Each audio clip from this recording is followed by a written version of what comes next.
Hello, and welcome back to Battle Plan, a podcast focused on spiritual warfare. I am Steve Hemphill.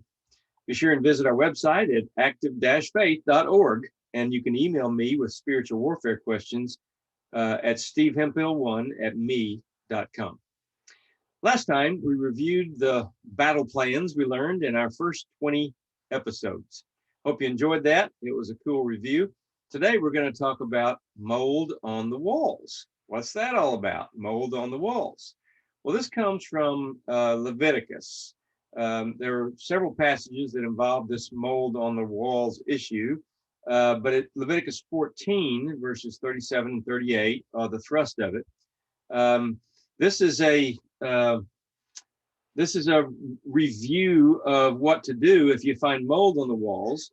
And remember, this is where God told the Israelites, I'm going to give you this land, the land of Canaan, and you're going to harvest crops that you didn't plant, and you're going to live in homes you didn't have to build.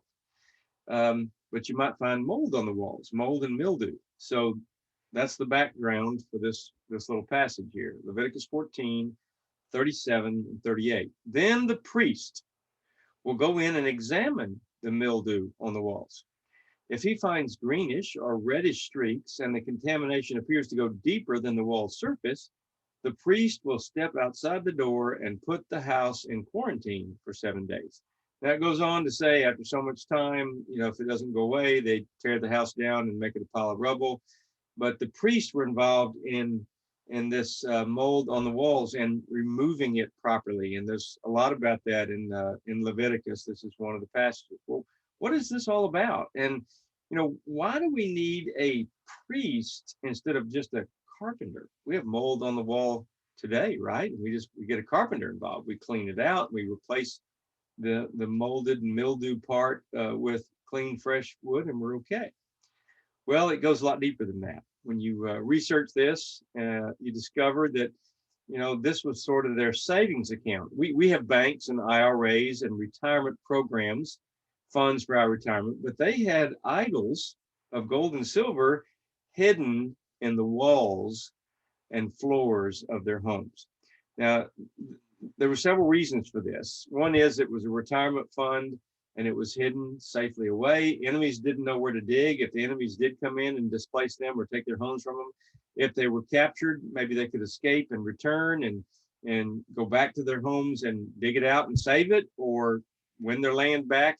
But it was a way to hide their savings accounts, their retirement programs, very different than what we have today. It was probably safe in the walls and the floors. Nobody else knew where to dig but the people who put it there.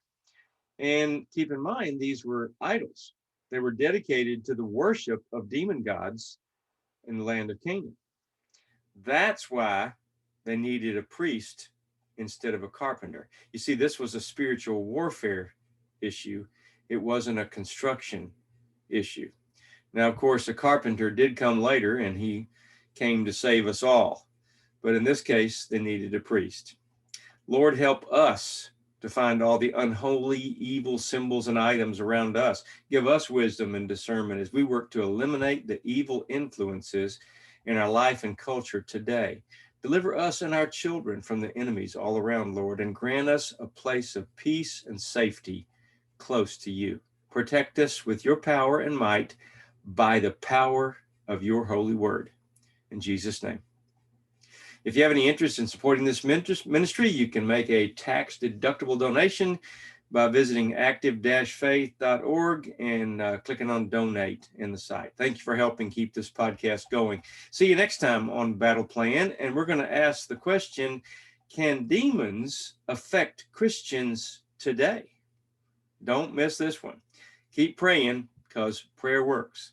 God loves you, and I love you. Have a great day.